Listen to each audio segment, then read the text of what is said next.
The following is a presentation of the St. Louis Chess Club.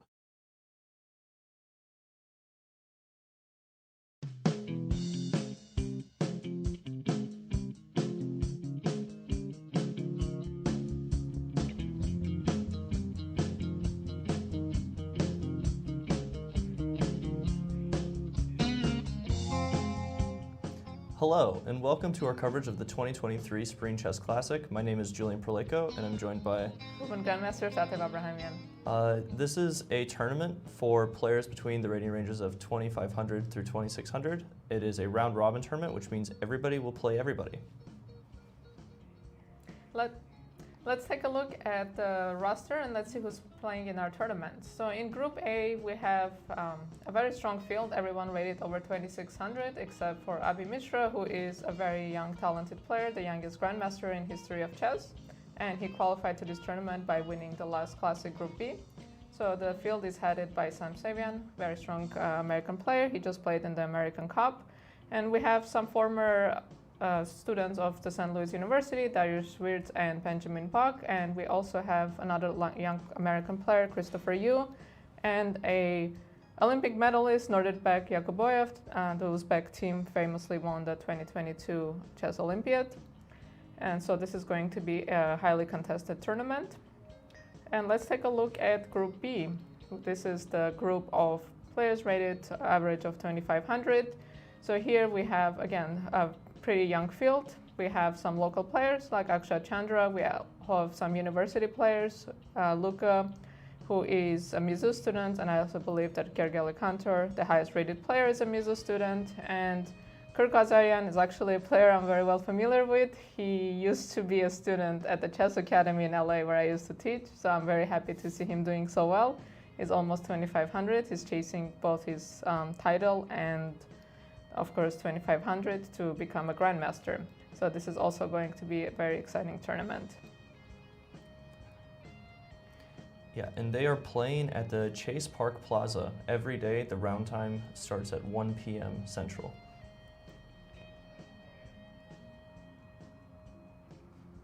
Yeah, it is a 10-player round robin, so 9 rounds, and there are no rest days.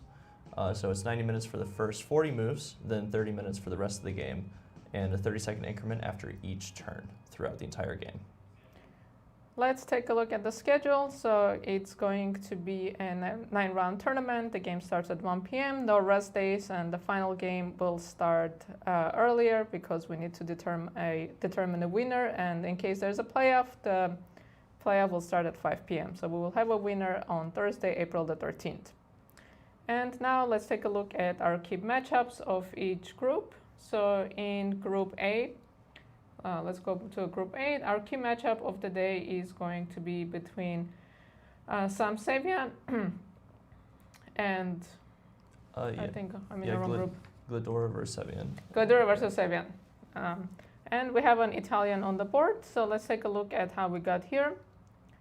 So E45. Do you play any Italians with either color? I've played it some with black, not a lot with white. Yeah, I usually play these lines with white, and I play these positions a lot. So this is a closed Italian. Of course, the other way of playing for white is to play with C3, D4, but instead starts with D3, so basically saying that C3, D4 is not coming. So knight F6, now C3. So castle, there's a lot of setups for black here. But he decides to play with A5. It's also possible for black to castle. Castle can run into bishop G5. Personally, I don't like these bishop G5 positions with white. They don't really do much for me. I know it can be a little scary for black. Yeah, there's some other setups that black can choose besides D6 even. Like I know that castles followed by D5 has become like a pretty popular system for black. Yeah, the reason I kind of like this move order is because castle, d5, here, and I thought this... No, actually, I don't like this move order. What's the move order that I like? Yeah, I like castle. This I was just considering it, knight bd2 immediately. Right, and d5 is worse because there's no pawn on c3.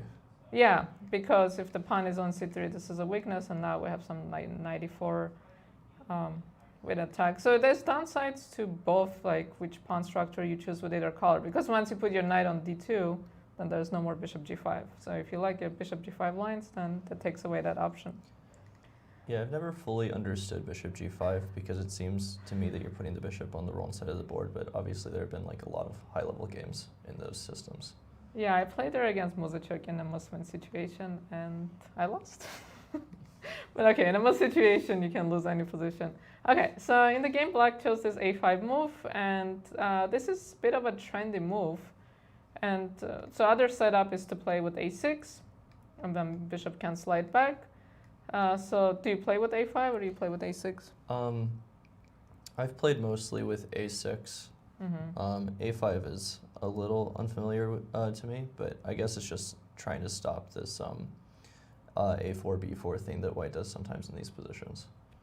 Yeah, so a5 grabs some space in the center, and then not in the center, on the queen side, and black sometimes puts the pawn on a4 and kind of tries to go after this bishop. And there's this idea, played knight bd2, castle, h3. h3 is generally a useful move, stops both knight g4 and bishop g4. And then there's this idea where, let's say, black plays something like bishop e6 and then brings the queen this way after rook e1. But in this game, bishop went back to a7. Yeah, so the downside of playing a5 is this bishop b5 move. And sometimes white can do this trade and go d4, and the setups can be quite annoying for black because then this bishop gets locked in and this bishop on e6 just doesn't really do much. Also, does a5 prevent bishop takes e6 as being like a dangerous move for white? Because I know in some of these positions as white, like if you play bishop e6, fe, and you can go like a4, b4, then white sometimes has some advantage. And I guess the pawn on a5 stops this from being the case. Yeah, usually, like as someone who plays this with white a lot, I never like this taking on e6 lines. I think it gives black very easy play because the queen goes here, the knight h5, knight f4. I think black's moves are very easy.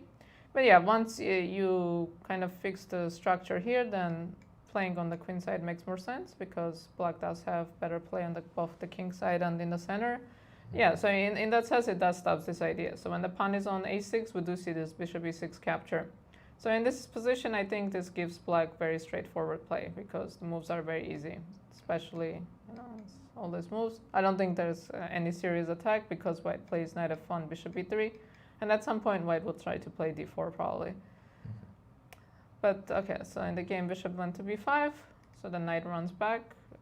So it's really funny to me that in a lot of this, well, in Spanish and like in a lot of Italian positions, the knight goes to c6 on move 2, and sometimes you move it because it's just misplaced on c6. So there's this idea, and of course in the Spanish, the idea of knight b8 to d7, and now d4. And this is a very common reaction. When the knight moves away from the center, we attack in the center. So knight goes to g6 to defend the pawn. Yeah, what is this bishop a4 move all about? This is a little strange. Like bishop a4 wouldn't be my first instinct in this position. Like I would think knight f1 would be my first instinct.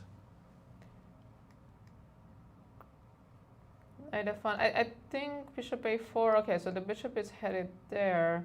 So the thing with, so I think is they're trying to reinforce the e4 square because if you go bishop f1 immediately, maybe take. This might be very oh, why did I go bishop f1? Sorry, I'm at knight f1. Yeah, maybe this can be very concrete. Take on d5, and the knight goes to e4, with the idea of breaking the center both with f6 and maybe c5. And if the f file opens and this bishop opens, a lot of ifs. This actually can be quite annoying for white because there's a lot of pressure on this f pawn. And the next move.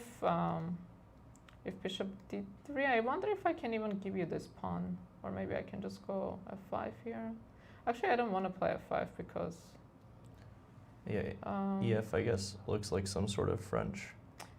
Yeah, but this is... The bishop's on a7, which is a little Yeah, weird. this is a very nice French though, because let's say if we go for all of this, bishop d5, black gets just so much play here.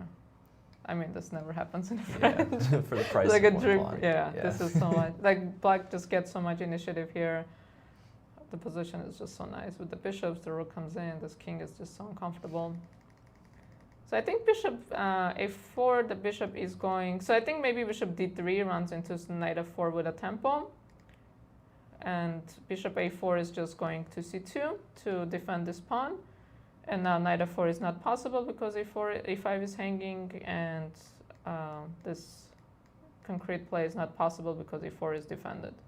Okay, so it's just very useful to have the knight on d2 in the current position.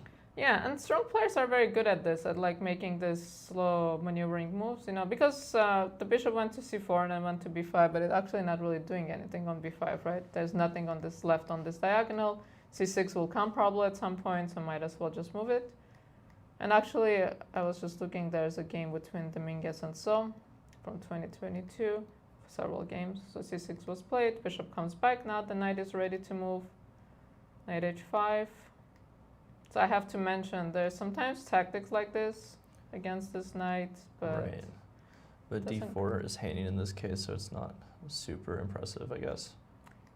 It's actually probably just bad because this f2 pawn hangs, and again, maybe I can concretely play against this pawn, because it's also not clear how white will defend it. So this is unnecessary. So if we're already on move 13, there's been no exchanges in the position, so the position is pretty close so far. And so let's see the final position where we're at, f6. f6 is not a move I was expecting. Looks a bit weakening, but because there's a light square bishop, probably is nothing. So bishop e3, just continuing development. So here we always have to consider if bishop h3 is a threat. So I think if I make some nothing move, this might actually just lead to checkmate. Yeah, it's tough to defend here. Yeah, this is just unstoppable mate. So that's why he exchanges this bishop, because this bishop became very annoying. So king steps away, trade, and now offering a queen trade. So this kind of trade, I think, would be kind of annoying for black, because now this a5 pawn comes under direct attack, and not so clear how to defend it, or in the long term this can become very annoying. The knight can go to f5 after this pawn, and then maybe something chase this knight away. And immediately the rook goes from doing nothing to an open file and attacking this a5 pawn. But in the game, he decides not to trade, so he plays d5. So it's now we have a very interesting pawn structure. So it's move 20, so we've had no pawn exchanges, so the position is extremely closed. But there is a lot of tension in the center, so some pawns will come off. So we're probably headed to some kind of an some kind of an end game. So here the bar drops quite a bit. So there must be some kind of a tactic in the position, or some kind of, maybe this is hanging. Instead a4 is played, the queen slides back. So there's definitely going to be some clarification in the center here. Here already white, so maybe takes. I wonder if I can play f5. Yeah, okay, so I mean here it already feels like black's position feels quite comfortable, I have to say. This pawn is going to be very annoying. This a2 pawn might become under attack. So there's a lot of tension in the center, which seems like should be favoring white, because I have rooks in the center, and whenever the center opens up, having rooks in the center is quite helpful. Yeah. But it's kind of unclear to me, because I wonder if the knight on f3 is misplaced. It doesn't seem like it can go to very many useful squares, and also like if the f file opens up, the knight h3 tactics become like pretty strong. Yeah, if we imagine this pawns exchanging, the knight h3 will hang. Yeah, you're right. The knight on f3 is being controlled by the 6-6 pawn, so the knight on f3 is not exactly the most impressive piece. And so if you look at the time situation, Sam has 12 minutes left, and we're on move.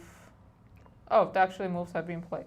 Well, have this move been played? Or this are my analysis? Queen c2. Okay, queen c2 is the position, and it's black to move. I expect him to take on e4, because I don't think he wants to allow this take given this e-file. Okay, so he did take. So I think queen e4, the move that I was playing, is actually a blunder, because f5 and e4 So I would expect knight to take on e4 and maybe queen f5, queen h5. Yeah, these positions are so tricky. Like I've played them so many times with white, but I've like lost so many, especially like in blitz. Sometimes my position just falls apart. Okay, so this is the position we're on move 21. So the players have how much time? So white has 24 minutes and black has 12 minutes and still 20 moves to make. So let's move to Group B and let's take a look at the pairings there. So we have the key pairing of the day, which is Jason Liang versus Dambasuren Batsuren. So let's take a look at what is going on there. So this looks like another Italian to me. So let's see how we got here. Yeah, I guess the Italian is pretty common at this level. You're just trying to outplay your opponent with like slow moves instead of like concrete stuff in the Roy Lopez. Yeah, it's a very classical opening, and it's a very tricky opening because there are so many different move orders, and it can be hard to prepare, and you can also get very easily confused because you prepare for some line and then your opponent plays a different move order, and then you find yourself in a position you're trying to avoid. Yeah, studying the Italian from black is pretty annoying because like white has 10 different move orders and they're all like a little different, and it's hard to differentiate them, at least from my perspective. Like why knight d2 over a4 over c3 over h3 over rook e1, you know, they're all like sort of different. I guess the one thing I understand is that if white doesn't play c3, then d5 is less powerful, but that's the extent of my knowledge. I can say the same for white. I find it very annoying to prepare and study against, well, the Italian, and black also has so many move orders. It's very tricky. So here white plays h3, I guess preparing against d5, not wanting to commit to c3. So d6, again, d6 when black is castled, this bishop g5 move has to be dealt with. But he decides knight to, oh, so this is also with a5. So rook e1, h6. So these two positions are very similar. So in the other game, the bishop went to, how did the other game happen? I think black played bishop e6 here. Yeah, it was, yeah, and then bishop a7, knight e7. So a4, knight f1, bishop d7. Yeah, bishop d7 now, there's this threat of knight a5. And white, like if I play some kind of move for white, now knight a5 is coming. And this bishop is trapped. Of course, it's not actually trapped, but trading this bishop for a knight is not a trade that white wants to allow. So that's why d4 with a tempo. Now the bishop can slide back. Yeah, in this position also, black doesn't normally play this exchange. This exchange really favors white because we have this very classical pawn structure in the center, very nice center. So instead, black keeps the tension, slides back with the bishop. This pawn is not hanging because for two reasons. Can take both with the bishop and the knight. Tactics on the queen. So instead, the knight went to g3. This is a very classical, very common idea here. The knight headed to g3. Rook went to e8, bishop to f1. Bishop b6. And the annoying thing about this position, like you make all these moves and then you get to a position and then you have to start playing. And it's really hard to find ideas after you've made all these necessary moves. Yeah. He played d takes e5 in the game, and I try my best never to play moves like d e5 in these sorts of positions, but I guess it's hard to like make an improving move without hanging your e4 pawn, because you'd like to play bishop e3, but e d4 is probably good for black. Yeah, and now this pawn is hanging because ideally we want to be able to take with c takes d4. And I think the reason he played bishop b6, because I think here we might want to take and like actually, oh no, then my queen is hanging. Oh yeah, bishop f2, yeah. Yeah, I'm blundering tactics already. Okay, bishop b6 seems like a useful move, or at least asking your opponent what they're going to do.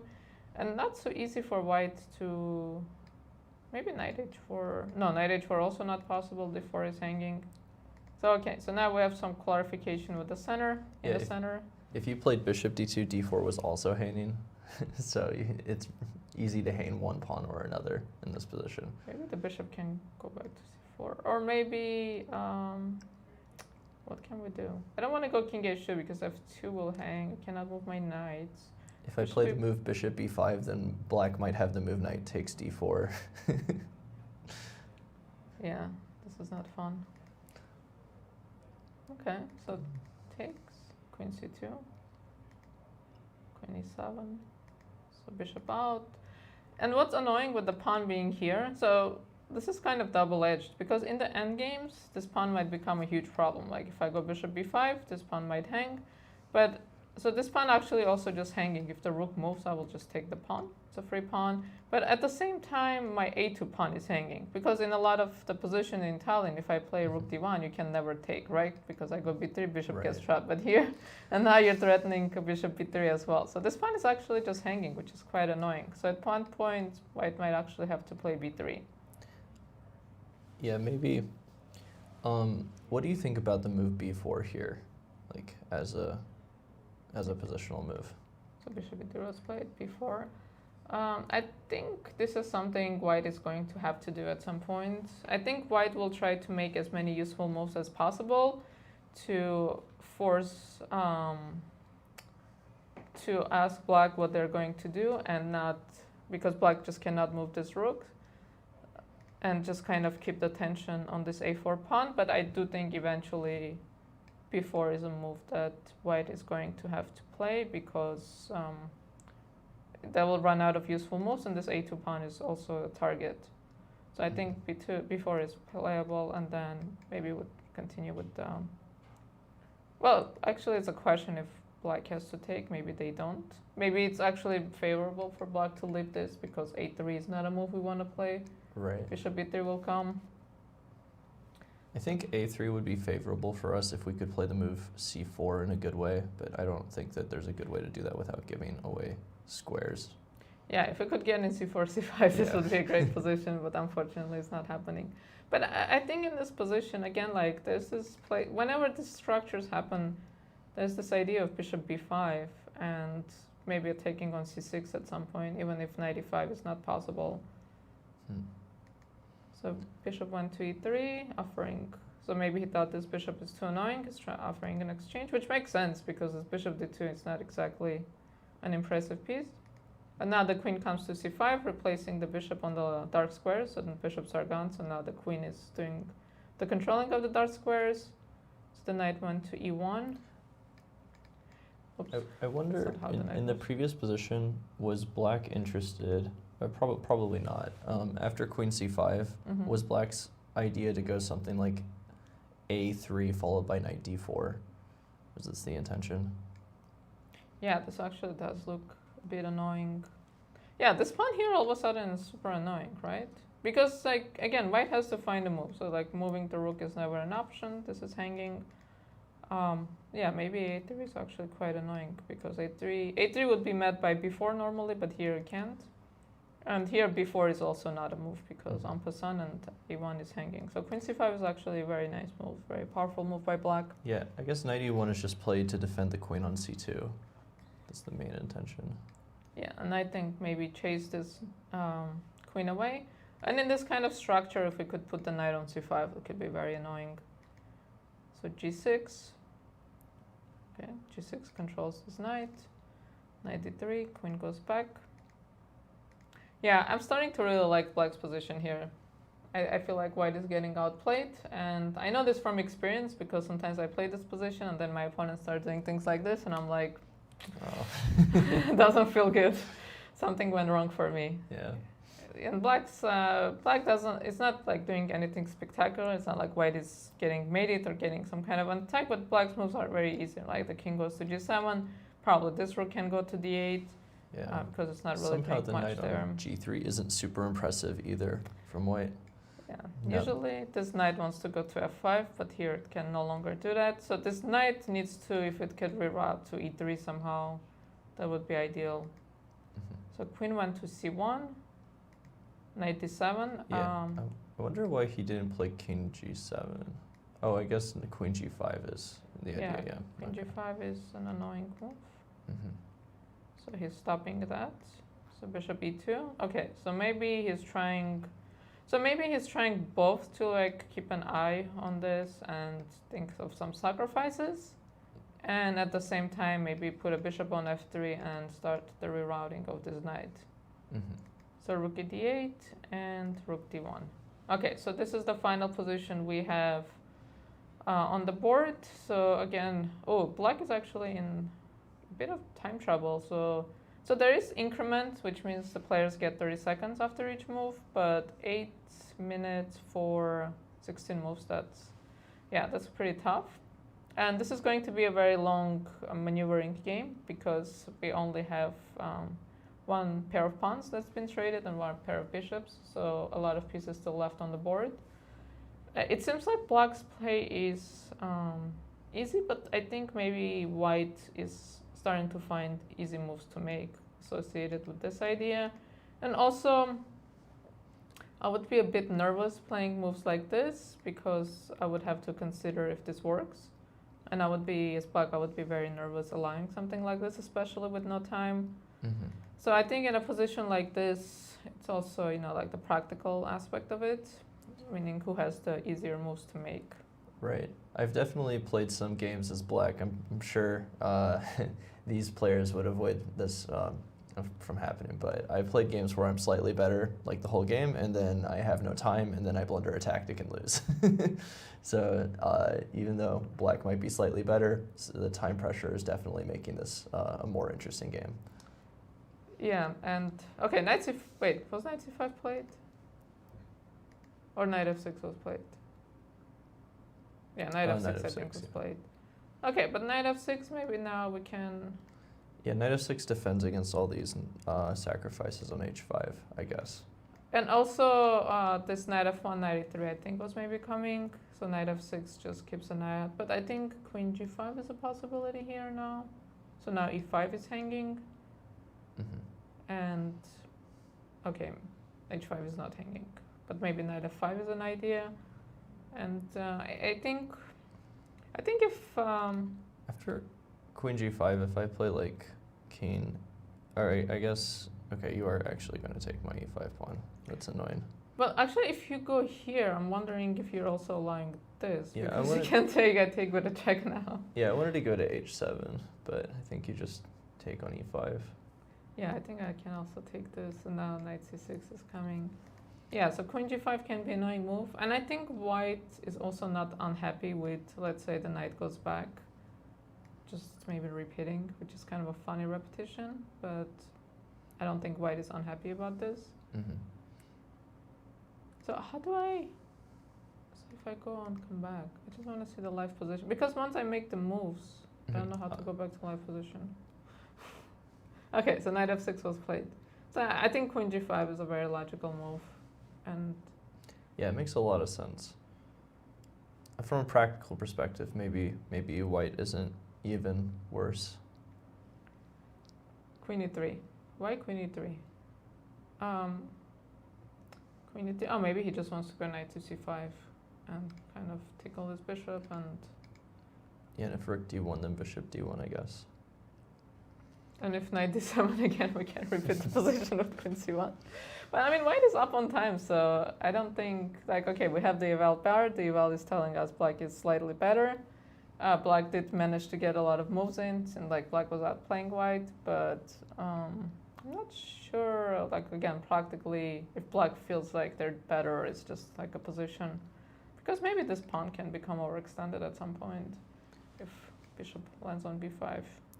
In some lifetime. Do you want to take a look at some of the other games from either section? Yeah, well, let's take a look at the other games, but first let's take a look at what the players are playing for. So first place prize in the A group is $6,000, second place is $4,000, and third place is $3,000. The total prize fund is $22,000, so they're playing for quite a bit of money. And let's take a look at the prize fund for Group B, which is $14,000 total, with the first prize being $4,000, $25,000, and $2,000. Again, a really nice prize fund for such a strong tournament. So there's still quite a bit of money to play for in this tournament. So let's take a look at some other games. Since we're in Group B, let's take a look at those games. So this game between Kirk Ghazarian and Viktor Mikhalevski. Okay, Viktor Mikhalevski at some point was very active in the US scene, but I haven't heard this name in a while. Probably part of it pandemic related, but so let's see what happens. So knight f3, knight f6. Now, I believe I played with him once. I played a King's Indian and did not go well for me. Ooh, e5. Okay. So this is some kind of preparation, giving up this pawn. With the idea is putting some pressure both on the e-file and this knight on e5. I guess the people who would play this move order as black are Grunfeld players. Is that the idea? Is white plays this anti-Grunfeld, so you play this e5 as an anti-Grunfeld? Anti-Grunfeld? Possibly. I don't know what his repertoire is, but e5. So I see it has been played. Karwanev, Mamedyarov, Ding Mamedyarov. So some. But I'm assuming these are all on rapid games. Yeah, Mamedyarov has played this 3 times, so quite successfully too. Yeah. But because there are so many online rapid tournaments, so many lines and so many games get to be played, so it's kind of hard to know. So d5, so pawn takes. Apparently knight takes. But knight takes, I would be afraid of knight e4. Okay, so pawn takes. So knight d5. Wow, this is very tactical, very early on. But you know, the white player I think is 17 years old, so I don't think he would shy away from tactics. So knight d5 takes, and everything is hanging. Okay, so that's not what happened in the game. So knight b5 takes. Okay, so white is up a pawn, and they managed to castle. But I still feel like black has some kind of compensation here. Because, okay, it's not like these pawns are going very far. The extra pawn is on the king side. Yeah, the bishop on g7 is very nice. Yeah, it's a very nice bishop.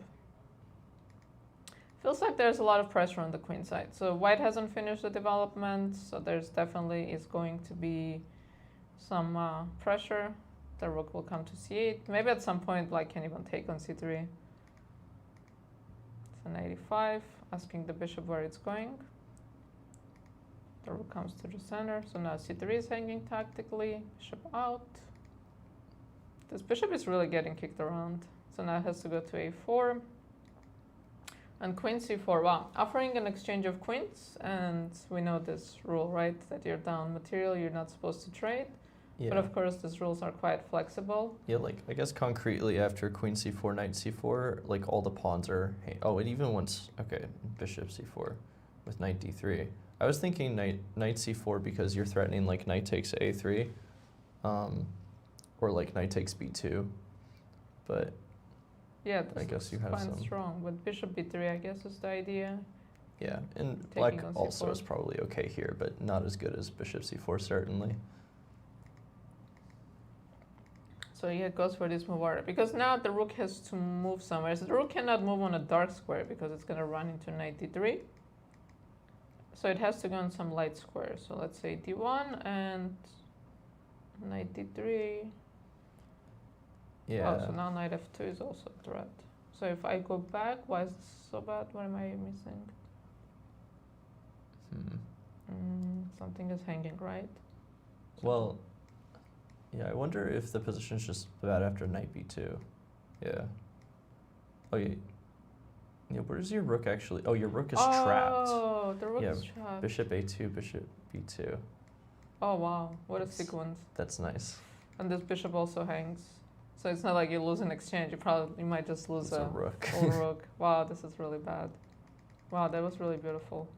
It's just like such a big piece domination. It's funny, right? Because there's such a clean pawn.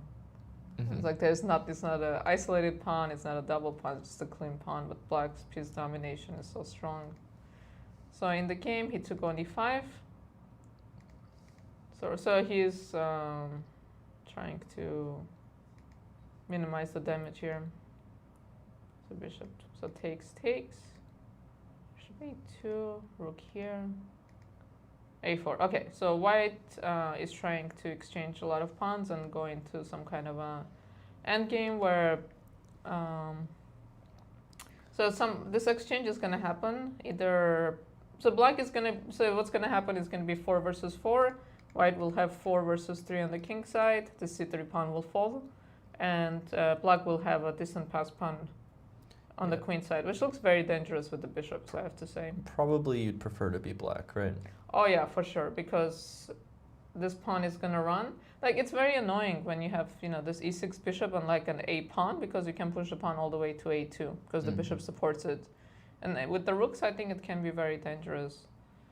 So it's a matter of which way we want to take. And also there's some back rank weaknesses here. So let's say take. I think I have to take with the bishop, because if I take with the rook, this looks very dangerous to me. Yeah, I don't...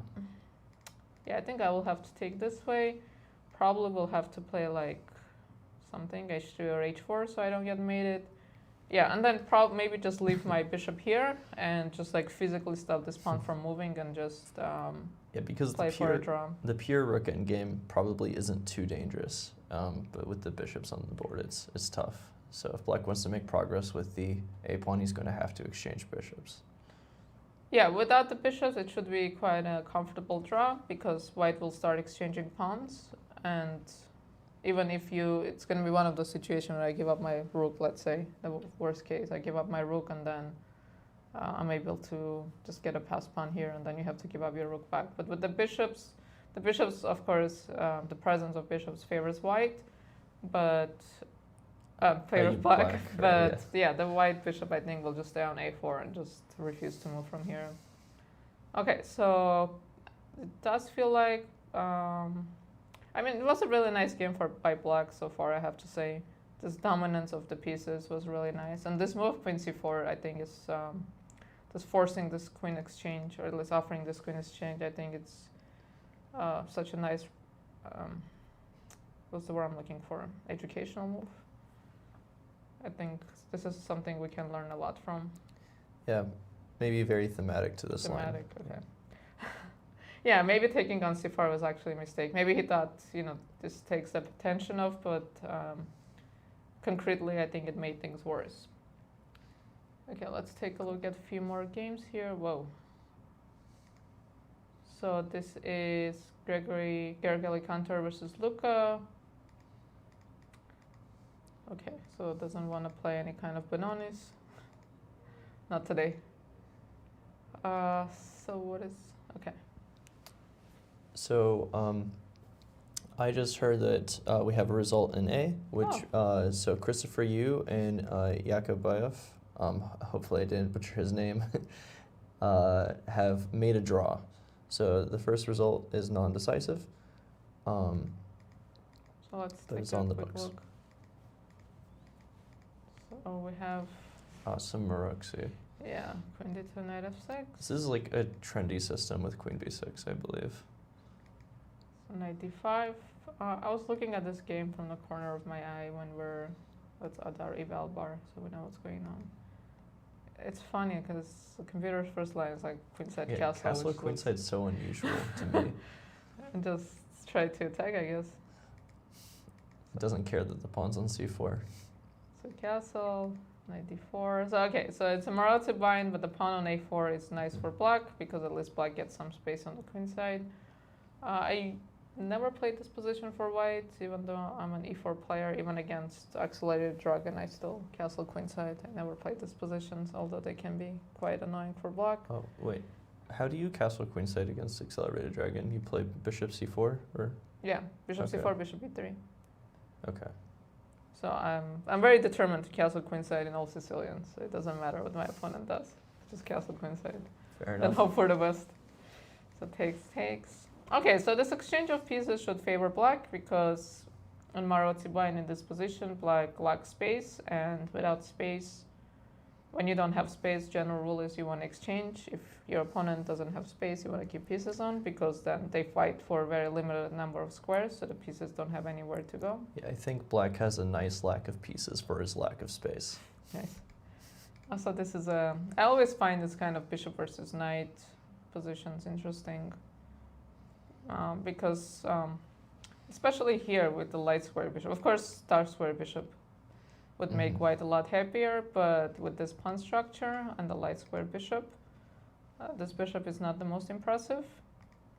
So castle, rook ac1, queen a5, f4. Yeah. Okay, so white. Probably black doesn't actually want to trade queens though, because these endgames with the extra space, the pawn on d5 might be favorable for white. I mean, concretely here, rook c7 even just collects a pawn.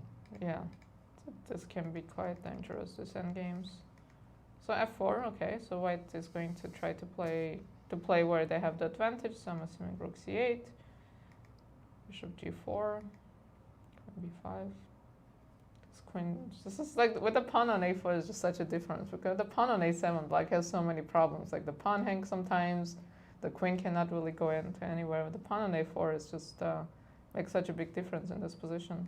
Yeah, now b2 is arguably weak as opposed to in other positions where black might be lacking some counterplay. So h5, bishop back, rook c5. Feels like black doesn't really have any problems. Oh, queen trade. Yeah, but with the knight on c5, okay, so the knight here is never going to get kicked out, so there's no more c file to be afraid of. So this was actually, and now rook a5. This is such a nice move. I love rook lifts. Rook lifts are my favorite thing in chess. And targeting b2 again. Yeah, and this guy too. b5. So this has to be a repetition, right? Okay. So the game ends in a repetition. Yeah. Yeah, white would be very happy to trade rooks to play knight against bishop with the pawn on a4 probably. Yeah, black is just lost in this kind of endgame. Like the difference between king positions is massive. Yeah, this king can go, yeah, here I might actually also go here, maybe kick this knight away, and then my king just comes in. Yeah, this is like the best king against the worst king. Yeah, which is why I guess at this point black had to give up and just accept the repetition. Yeah, but I would say this was a very comfortable game for black. I don't think black was in any trouble at any point.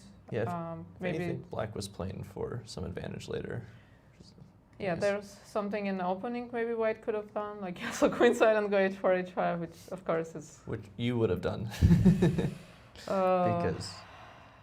Yeah, I would be very tempted, I have to say. Yeah. And then I would what I would do, I would just sit there and debate and be like, if I do this, then any coach of mine would just be angry with me, be like, what are you doing? And then I would spend like half an hour and then just do it anyways. And then they'd be like, if you're going to play it, just play it anyways, why are you wasting time?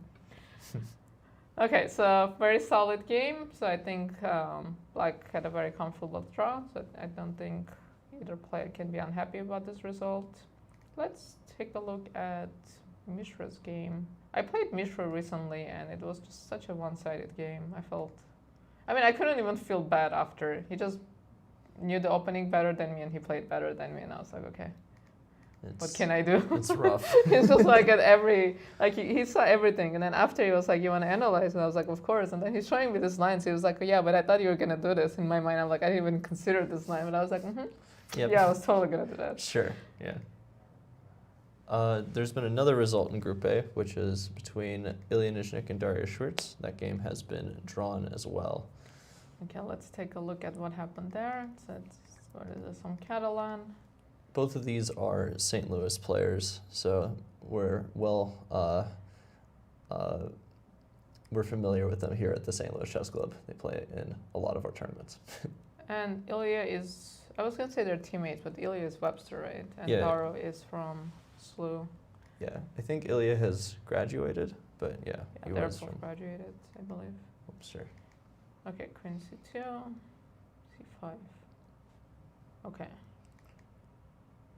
He takes. Wow, this is a very sharp line, so this is all preparation. So I know that Daro, I think they're both theoretical. I know Daro knows his openings quite well, so he takes d5. Yeah, okay, an isolated pawn, but quite a bit of compensation for it. Don't really think of Illia as like a theoretical player. Like, I think Illia plays in a lot of open tournaments, and he just tries to play like a position. Like, his style is just to beat low-rated players from random positions. I haven't seen him play a lot of like really high-rated grandmasters, so this is interesting. I know he's played in the classics before, but That's actually an interesting point because the tournaments you play in actually do affect your style, right? If you're playing a lot of low-rated players versus playing a lot of players higher or at least the same rating as you. So isolated pawn, but I don't think this is the kind of isolated pawn that's too problematic because black will have a lot of activity. The queen on c2 is quite misplaced because a rook will end up on the c file and this queen will have to find a place to go. yeah, I recently played a position that looked very similar to this one as white, and I found that it was hard to put my queen on any square. Like every square looks like has some downside, right? Like the queen is bad on c2. If the queen goes to a1, what is the queen doing on a1? Queen on b1 might be ideal, but I got crushed by some grandmaster In the Super Swiss? No, in a norm tournament in LA. Oh, I see. Okay. Okay, so bishop went to e7, knight c6. Okay, the pawn is hanging, bishop e6. Yeah, but okay, this position, it just feels comfortable for black. And again, this is one of those positions. I get an isolated pawn, I struggle. I play it against an isolated pawn. I'm like, okay, this pawn is too active. So knight goes to a4, queen a7, c8. Just feels very comfortable for black. Okay, now the queen has to answer some questions. So d4 might be a move at some point. Knight b4. Oh, wait. Yeah, I wonder why was d4 not played? I guess it's just, or yeah. Oh, so queen b6 is really strong. Queen b6 is actually annoying. Yeah. So yeah, this endgame. If you is manage to actually- trade queens and play against this, I think you're pretty happy. Yeah, and this is already tactically problematic. Wait, but what is going on here? This looked crazy here. Knight e4. Ah, f2. okay, so if I take queen f2, what am I missing? King h1. Well, this is the game. Oh, this is the game. Yeah, Oh, okay. I think. Yeah, so d4. Wow, this game got wild. So the queen is actually trapped. No, the queen can go to d1. So queen d1. Ah, there's some kind of repetition. Ah, yeah. And there's no smothered mate because after queen g1, after knight h3, yeah, queen g1, unfortunately, white has queen g1, so knight f2 isn't possible. Wow, what a game. Yeah, really, yeah, an exciting draw at the end, which is, Yeah, this was like a normal position, and then all of a sudden it just got so concrete. So knight e4. So bishop e7. I think bishop e7 just forces all of this, right? So d4. yeah, both players had to see this from the start, which is crazy, just how good these players are. It's good to be good. So knight f2. So this has to Yeah, bishop g5. you only can't move. play queen d4 because c1 hangs, and Yeah. There's no mate, right? No. No, yeah, this is very bad. Wow, what a game. That was a very exciting draw. Okay, so we have 2 draws so far in this section, and let's take a look. This game we're trying to take a look at. Wow. Okay, let's see how we got here. So, oh, yeah, we're looking at a Sicilian. Knight f6, bishop d3, not going for any main lines, d5. So we're gonna get some kind of a French. Nope, didn't allow it. yeah, C6. what is the system called again? It has some name, this bishop d3, forget. It's named Delayed. after some IM. Oh, Delayed Alapin. That's what Lichess is telling me. okay. It's just too many Yeah. things have too many names. Yeah, I feel like this is a very American thing to name every line Mhm. after a name, or English thing. I don't know. Like I Fair didn't enough. have this many names for openings when I was a kid. This is the Sicilian where they played bishop d3. Yes. Okay, d4 because probably doesn't want to allow Oh, d4 themselves. Yeah, the American name for this opening, I just remembered, is the Kopek system. Oh, I okay. forget. Yeah. I know the player, but I didn't know it was named after him. So d4, knight c6, bishop a4. Okay, so white is trying to defend this pawn. Bishop f4. So this kind of looks like a king's Indian attack, but the bishop is on a4 instead of g2, which not 100% sure who that will favor. This bishop comes back. Okay, this bishop is not the most impressive so far. Rook c1. Yeah. Sorry, can we go back before like castles? I'm always like very tempted, or no, castles for black. I'm always very tempted in these systems to like play g5 at some moment. I don't think it's very good now. Maybe you can start with like h6. Yeah, g5 is like a very common thing here. Sometimes you can't even castle queenside here and get away with it even with the c pawn opening. But okay, let's try g5. So knight g5. So something like this, you might just get mated, right? Yeah, I feel like because I have this and a bishop on f4, you're not prepared for it. And oops, knight g5 takes. Yeah, the bishop not pairs. An exchange you want to allow. Yeah, the bishop will slide back, so there's going to be nothing on this file. Yeah, and opening a position when your opponent has a bishop pair is not it's not amazing. Yeah, that's why I wanted to start with h6 because I don't want to trade the g pawn for the e pawn. I just want to like attack white, but I don't know if it's super realistic. Yeah, knight e4 to d6 might be punishing me for my ambition. Yeah, no, but this g5 idea is a line in the French, in those 92 French structures where black plays g5 and then takes on d4 sometimes, or takes on e5. But you would want the center to be closed for it. I think the center is too fluid for you to be getting away with this kind of things. So castle, c1. This is a very slow strategic game. c4, trying to open some diagonals for the bishop. Knight goes here. The bishop on c2 doesn't look amazing to me, but I guess all of the pieces on the king side are pretty good for white. And the position is so close. At some point, so there's going to be some kind of, there's pawn tension, right? So there's going to be some kind of resolution. Either they get traded on b5, they get traded on c4. If you go b4, then my bishop comes this way. So I think it's just a matter of being patient here. But yeah, so far, this is not a bishop to be excited about. Okay, so h5, this is kind of a Caro-Kann kind of structure. So I'm wondering if at some point g4, g5 will come. But still, even a bad bishop you save, because this long-term potential of bishop is so big that even in this position you save your bishop. But like, you know, if something like a3, knight goes back before like all these pawns come off, then not immediately, but at some point, then this bishop can actually come to life. But black takes. So he thinks this bishop is so bad, he gives up his own. So the point is, black has to make sure this bishop doesn't come to life, because that would actually, I think, will hurt them a lot. So knight b6, b3. Maybe something like this at some point. Yeah, if the bishop makes it to the lone diagonal, then I would much prefer to play white. But g4, I think this move would excite you. Takes. Yeah, this is a difficult decision, because you take this way, d3 is weak, you take this way, you give this passed pawn. Yeah, I actually really like DC over BC though, because like if you play BC, like you have to be concerned about knight a4 to c3, which I think matters a lot.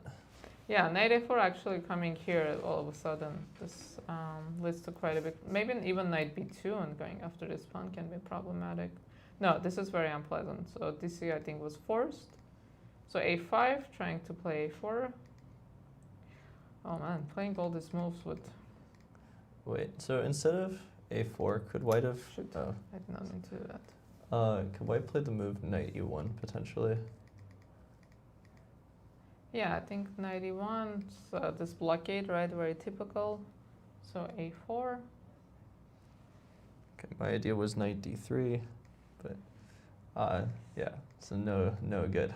Why is it no? Oh, because you get bishop g5 and the bishop on d3 is not so good. Yeah, I think my rook comes in, like you're not ready to fight against this. Makes sense. So that's why maybe I should start with bishop d2 instead. But this a4 is a very interesting move because at some point, if I go bishop d2 and I do get this kind of, or if I go bishop d2 and I take. You get a protected pass pawn. On a4. Yeah, I think bishop d2 taking here is very much possible because after this knight is gone, I will put my bishop on d3. Your pawn can never move. And yeah. Actually, the bishop on b1 now is like kind of a good piece, right? Like you just need a queen on e4. Yeah. Yeah, this bishop is actually slowly coming to life. So rook c7, bishop, no, king h2. Yeah, I think bishop d2 is quite an annoying move to deal with because what does black play here? I want to take on b4. If you move, I think I'm quite happy because now the knight comes here. And then even if you do your well, here I'll play a4. You can't do it anymore. But you know, like this kind of structures can be so annoying for black because at some point I go like knight d3, f4, I run my king here, I go rook g1, g5. I've played a lot of Caro-Kann and I've suffered in a lot of endgames like this. Yeah, and then even in the endgames, right? Yeah. Like because I know I've played like middle games where I just like mated my opponents, just pushing my pawn. But even in the endgames, this is super dangerous. Yeah.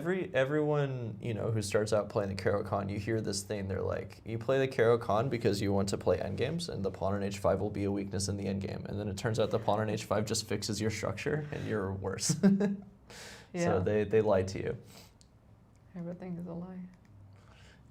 Rook g1, okay, so it's just going for an attack. And actually, this is logical because now all of a sudden we have this bishop and the attack might be, because you have no, like actually the king doesn't have many defenders, right? You just have this e7 bishop. Yeah, the youngest grandmaster in history doesn't want to win by slowly maneuvering. He wants to checkmate his opponent. Rook g1, g4, g5. Okay, he comes back. Never mind. Yeah, and then they're like, no, this pawn is queening. Never mind. So checkmate. But again, this bishop d2 move is quite nice. So bishop d2, but now knight c6. Okay, so maybe bishop d2 immediately. But bishop d2 here, I don't know if I want to take now that this pawn has moved. I don't know, if we take and then like win the d3 pawn, we just have a 2-result game, I think. So. Okay, so he went back. So okay, so I think this was a big achievement for black to make sure this. Okay, so this b1 bishop died again. So it came to life for a minute with the diagonal, and then the pawn goes there. And I think this is actually a big achievement for black, having the knight on b4 and knight on c6, making sure this pawn just stays here forever. Yeah, I think they did this also because like you wanted to play the move bishop takes b4 to put a black pawn on b4. And now that's not achievable anymore. The b3 pawn will be permanently weak for the rest of the game. Actually, bishop c3, rook d7, what move? So we're move 32, so it's also possible they're just trying to reach move 40. Knight c2. Okay, so taking this knight, I guess we can entertain this, but just looks terrible. How do we defend this pawn? Rook d3. We just go after these guys, right?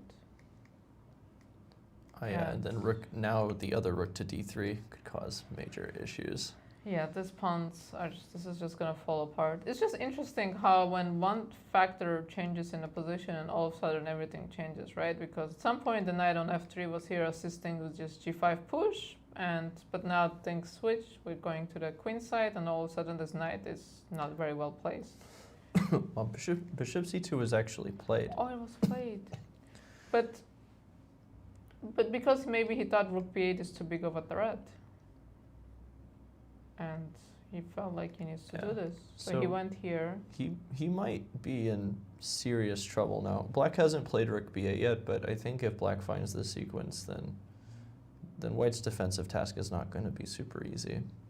Okay, there has to be a way for me to see the live position, right?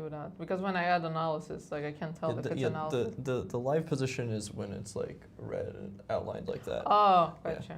Yeah. Okay, I had a feeling there has to be a way. Okay, so maybe it's deciding between rook b7 and rook b8. I don't know if there's a difference. Doesn't feel like there is. Yeah, I don't know why there would be. Apparently there is a difference. Wow. Why would it matter? That's actually insane. So rook b8.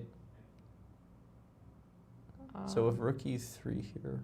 Wait, is there something back rank related or? Oops. So Okay, so let's see. So rook b8 was the correct move, right? Mhm. So apparently this is not as good. What could be? So white should play rook e3 anyway. Is this? If I.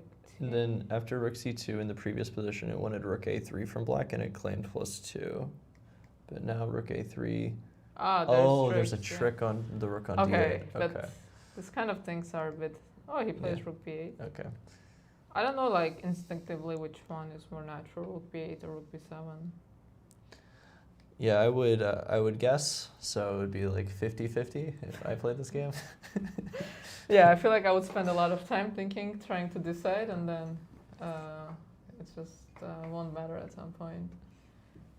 Okay, so yeah, so the position is actually quite bad here for white, right? So I move this. So where are we? So knight d2 was played. Okay, so he defends the pawn, which makes sense.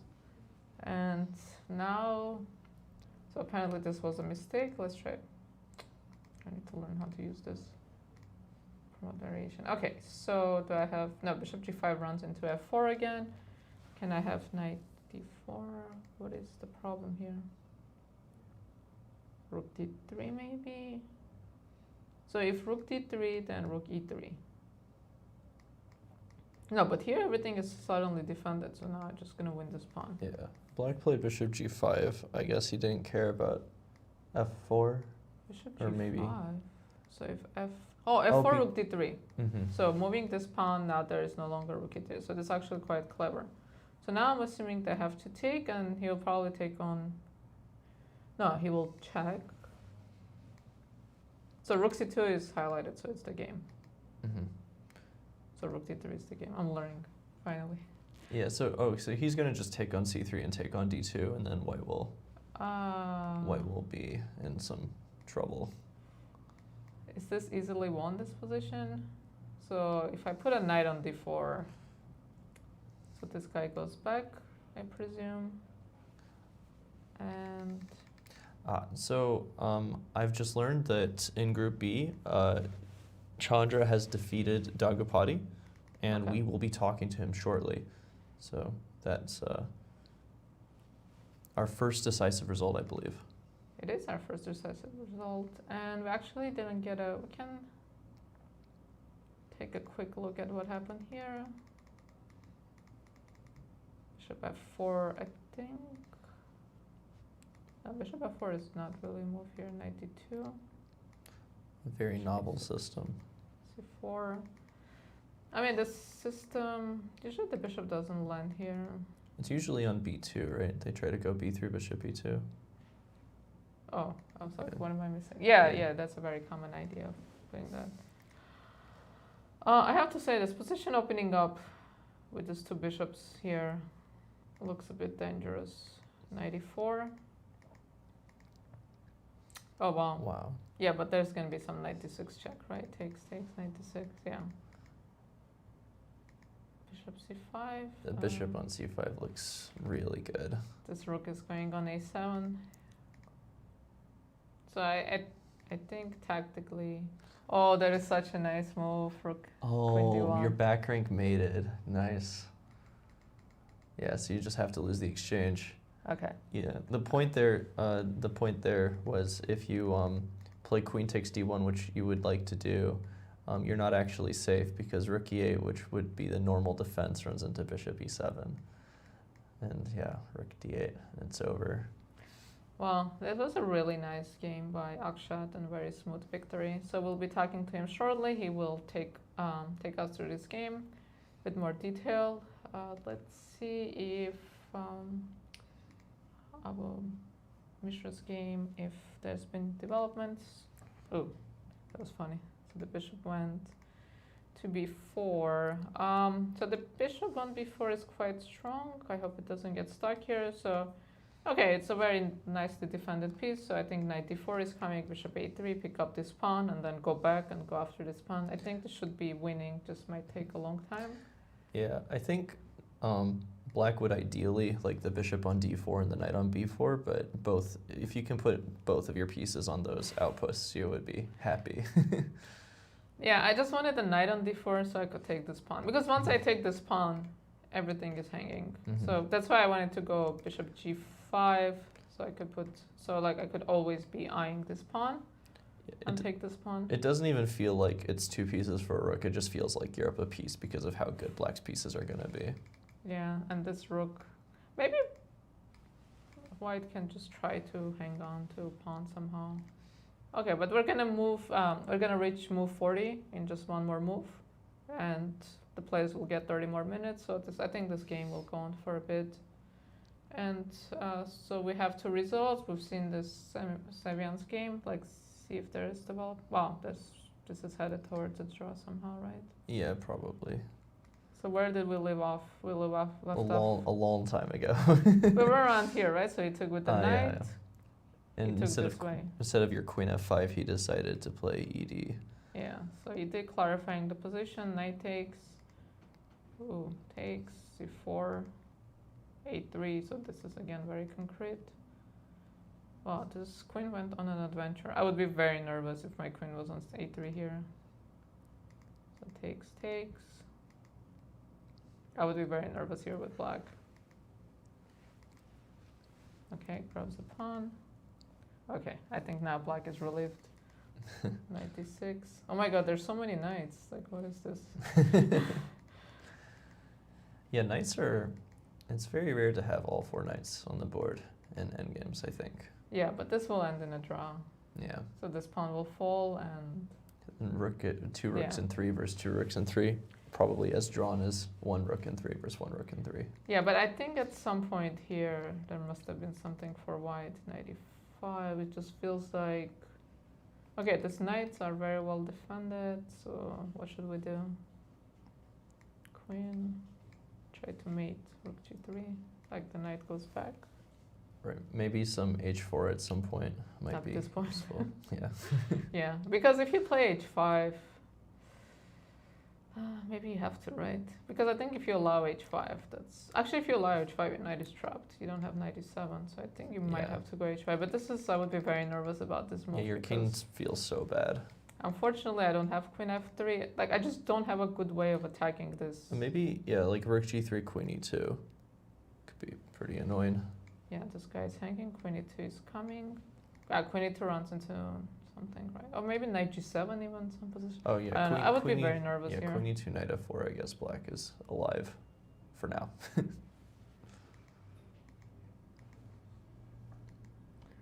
Okay, and the final game that we have, apparently white is already winning, so we didn't see this game at all. So this is Daniel Dardha versus Benjamin Bach. Let's see, so some kind of an English. So I will just play through the opening because I'm curious to see about how we got to this position. Again, isolated pawn, but here I think this isolated pawn is actually quite weak. So bishop out, bishop comes back, and knight goes to d5. Taking this is not ideal because then b7 hangs.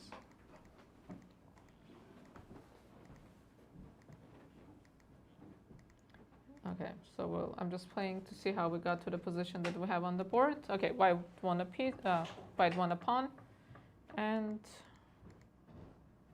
rook b7. Okay, this looks very bad.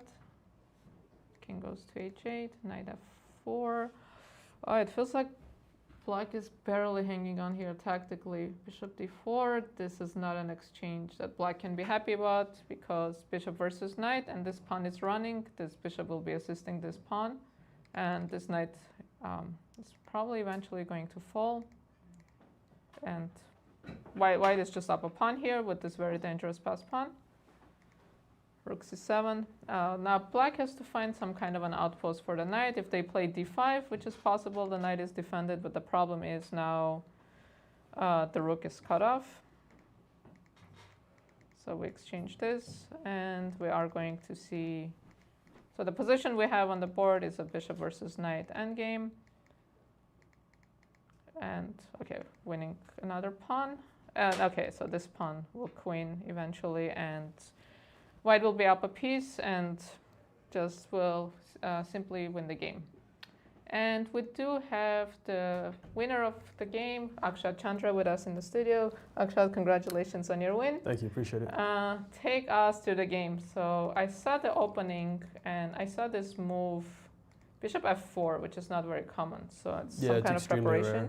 Rare. I prepared something here. I just wanted to avoid like the main lines that go after knight f6, knight c3, knight c6. There's a lot of theory there, and just wanted to get something fresh. So what's the idea behind this bishop f4 move? You just develop with knight d2, and it's not easy for black to decide which setup he wants to play. Okay, so he played d5, which looks very natural. So knight d2, queen b6, castle.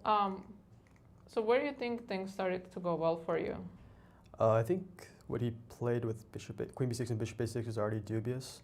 I couldn't remember why, but with the king in the center, it's extremely risky to play on the queen side like this. Probably he had to go, probably just bishop e7 instead of queen b6, try to get his king to safety. That's probably the most accurate. Wait, like a knight d2 first, right. Yeah. And then bishop e7, just you get like one of those normal structures in the Sicilian. I wouldn't go c4 here, but I'd castle. Oh yeah, okay. And then you play with e5, and it's just a game. And do you think the bishop on f4, does it benefit you, having the bishop here? Yeah, I think it does. It covers the g5 square as well. In some cases, you go like knight f3, h4, bishop g5, knight g5. So bishop so f4 is good, attack. I think. Yeah, something like this. Oh, h6 probably already. Probably black is play something like f5 here. Oh yeah. And then takes. Yeah, like queen e2. It looks you better just for white. Yeah, it looks pleasant.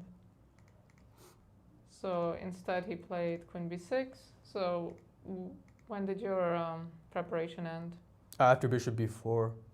I vaguely remembered bishop e7 was like the only move to not be much worse. I mean, it's still worse for black, but I think all other moves are just like much worse. So it's kind of frustrating when you played bishop b4 that I had no idea what to do, because it's probably close to losing for black. I don't know if what I played was correct. There are many options, but it seemed decent enough. So did you spend a lot of time after bishop b4? Yeah, I did, because I thought they should just like lose on the spot somehow, but he has this nice idea with e takes d5, knight takes d5. It's like the only move to keep him in the game, because if c takes d5, queen a4 check followed by c5 just wins a piece. Actually, it's hard to face this queen a4 move just in this yeah. position. It's always a threat, and if he takes with the e pawn, then he just opens up the e file, and that's just bad. Yeah, c5. Yeah, that's very nice. Yeah, taking with e4 pawn, this yeah, check, right? Probably. I also have c5 and bishop queen e2, which is a nice trick. But like even if I didn't have that, there's always rook fe1 check, and black's king is in trouble. But after knight d5, you must be happy in this position, but right? There was actually a really nasty trick for black, I think. So I spent a lot of time because I was trying to make bishop e5 work, but he has knight e3. Oh wow! And it's just a big mess. Like I couldn't work out everything over the board. Like yeah, I take, queen e5, yeah, queen a4, bishop takes d2, take on c6, king e7, queen a6, and I was unable to evaluate this position clearly. I mean, I figured I should be better, but his dark square bishop's also pretty decent, and his rooks are coming to the game. So yeah, if you had rook e1, right, yeah, it'd be so nice. Yeah. So queen b7 is a huge threat. So something like rook b8, yeah. And you don't have a check. I don't. Yeah. So it doesn't look very clear. So I figured bishop g3 was good enough then, because if he goes knight e3 now, I can take, and I have knight f2. So bishop g3, knight e3, fe3, queen e3, knight f2, and bishop f2 here, and then whichever piece he takes, I have queen a4, which just wins. Yeah, it feels like this bishop b4 move is really hurting him. Yeah. This bishop is like hanging in every line. Yeah, exactly. So bishop g3, yeah, but this position with this king and the other two bishops is just so nice. So rook d8, knight e4. And it felt like the whole game he was just barely hanging on. Yeah, I knew I should be better. Like it still wasn't easy to figure things out over the board. Like even here, like the computer's showing +4. I didn't think I was +4 during the game. I thought maybe I'm like +1.5 to +2. So what did you consider here? Well, knight e7 came as a big surprise. I didn't expect that at all. I thought he would go queen d4. After knight e4. Sorry. Because I thought if he moves the knight back, it's just extremely passive. Yeah, I was going to play queen b3. But there are some tricky lines to work out. Like I always have to calculate some discovered knight moves, and It's like every piece is hanging But here. yeah. What's going on? So like knight where somewhere?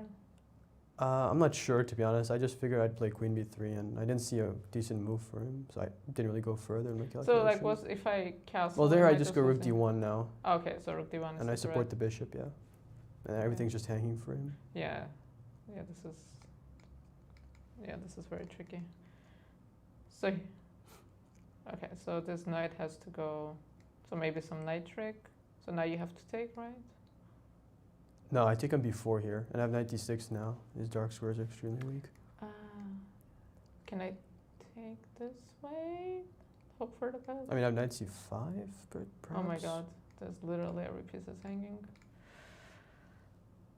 Yeah, this is bad. So you want it here and knight d6. Yeah, this should be enough, right?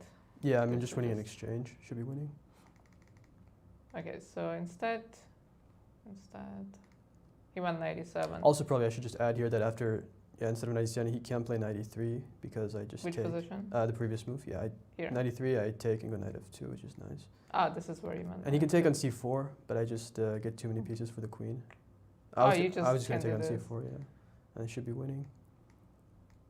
Slowly I'll untangle like king h1, get my knight into the game, and Oh, he only has a pawn, yeah. Yeah. No, he has 2 pawns. But okay, yeah, you. but his pawns are like extremely immobile, so Yeah, you should be winning for white.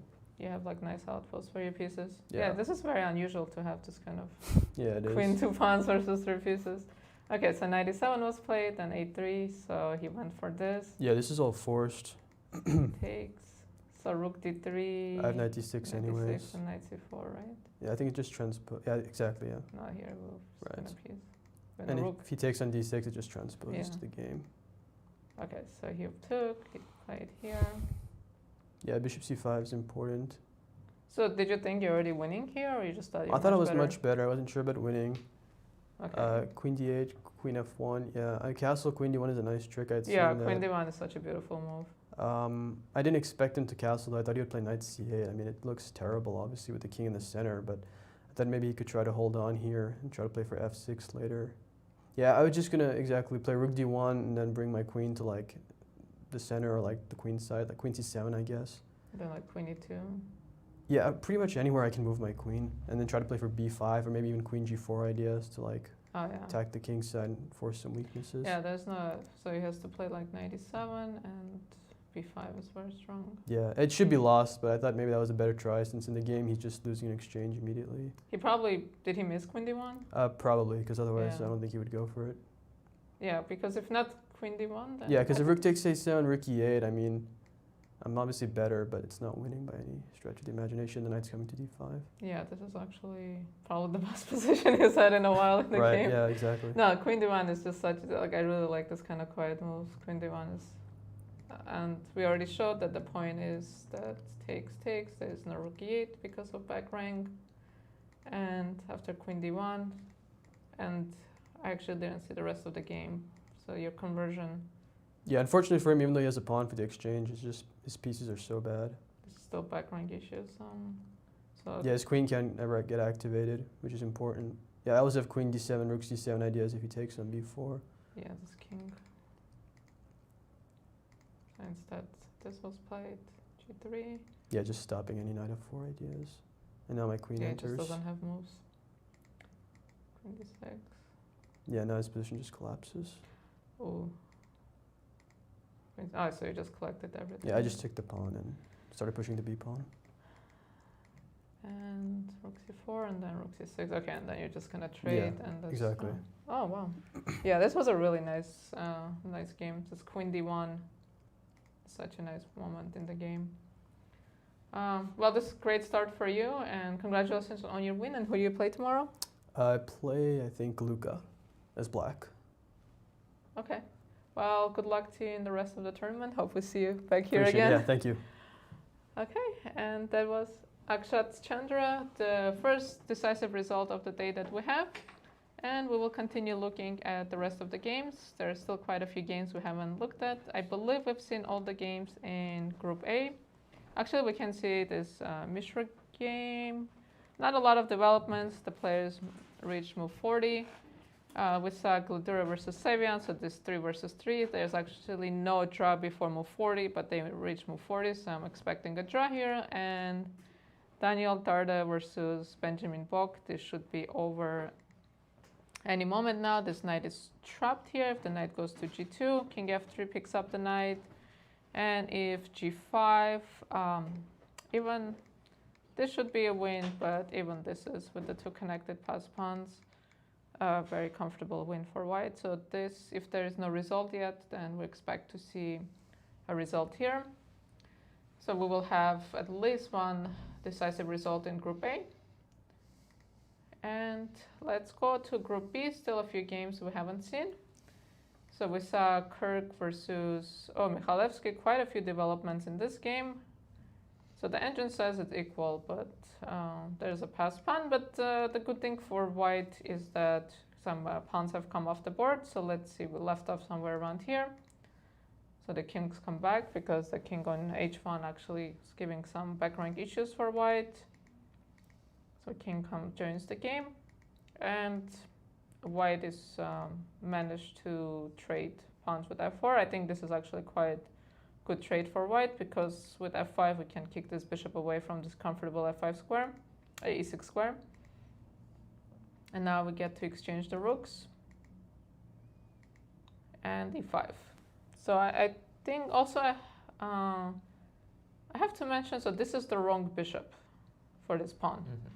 So if we somehow magically exchange rooks, exchange all the pawns and give up this bishop and put the king here, this will be a draw. And this is something to actually always consider in this kind of bishop endgames, because you have to think about it, about this bishop. So is there any other games we haven't seen yet? So we saw this game, right? Jason Liang versus Dambasuren Batsuren. So with this one we left off a long time ago. We haven't seen the Felix versus Gleb game, I guess. Also. Okay. So let's see where we are in this game, and let's see. So no, we didn't see this much. So we left off somewhere around here. So knight went to h7, probably stopped queen g5. So knight goes back. It's kind of a funny move. Yeah. Knight e1, knight f1, not something we see very often. Yeah. So if white plays queen c1, all of his pieces are on the back rank. Nope. Yeah, because actually if I go knight c3, you might have to go queen. So knight d2, so these guys get exchanged, so the knights come back. Yeah, patience is key in these positions. So knight e6, knight can go to f4 or c5. Position doesn't seem so bad for white anymore. Yeah, I don't know how I feel about c6 because it just gives a target, but maybe rook d5 is an annoying move. Also, is this pawn? Yeah, I don't think no, you pawn can is take not it knight hanging f4. because knight f4 and e2 hangs with a check, so I don't have any adventurous jumps. So queen goes to e3. g3, logical move. So far, king g2, f6. Yeah, actually, it sort of looks like white's playing black and black's playing white. Like to me. Oh, with this pawn structure? Yeah. Like, doesn't this seem like black's playing the white side of an Italian? Yeah, it seems like this game was quite comfortable for black for a very long time. And knight e1, takes, queen e2. Oh, that was a nice move, queen g8 here apparently. But that's a nice move. I love this kind of moves. Yeah, queen g8 to go all the way to a2. It's hard to see. Queen d6. I mean, feels like it's equal, but also feels like it can be annoying for white still. Like this is a target. It probably wants to play queen e6, which seems like more of a normal move to make. Like this pawn structure should favor black. In some positions, if this knight is far away, if we get some kind of a queen trade, if we imagine like if the knight goes to f3, let's say if there are no queens, right, then something like this can happen. Yeah. But of course, there are queens on the board. So still pleasant for black. Black has the better pieces. The queen controlling the d file. The knight on c5 is better than its counterpart on e1. And this pawn structure is just better for black. So feels like slightly pleasant for black, but probably nothing. Can go here, keep an eye on this knight, try to bring this knight into game. Probably maybe bring this king, play knight d3, just try to trade everyone, play some kind of a king and pawn endgame. Yeah. I would suspect this ends in a draw. So you said we haven't seen this game. We've No, looked at this actually we game. haven't. So let's see what's going on here. This looks like, oh, I was gonna say it looks like Caro Con or French, but Yeah, so this is a very topical. So usually they avoid this move order because of CD, D, bishop g5, and okay, bishop f4. yeah, actually, I was under the impression, I don't know if this is true, that bishop f4 is supposed to be inaccurate because black can play the move bishop d6 here. Like, there's this line that they play in the queen's gambit without knight f6. So like if you go before knight f6, black plays bishop e7 sometimes. Like, yeah, d5, d4, bishop e7. And then white takes on d5 and goes bishop f4. To punish, Right, and then quote unquote. yeah, and then after c6, e3, black still sometimes plays the move bishop d6. And But so you get this line up a tempo if you play knight f6 and they go bishop f4. yeah, I mean bishop g5 is a huge line here. Mhm. That's played a million times. But bishop f4 is not as common. So c6, c3, bishop f5. Yeah. Yeah, this is if black gets in all this moves, because sometimes we see this Carlsbad position where when the knight is already on d7, so this knight has to go on an adventure for this bishop to get out. Mhm. So for the bishop to get out immediately, it's quite comfortable. So bishop d6. Okay, so tickling this pawn, knight d7. Yeah, b2 is also hanging. Yeah, this kind of trade with the king still in the center probably is dangerous. Yeah, I would already prefer to play black, I think. So you went to a6 instead. Queen goes to a5. Castle. Knight e4.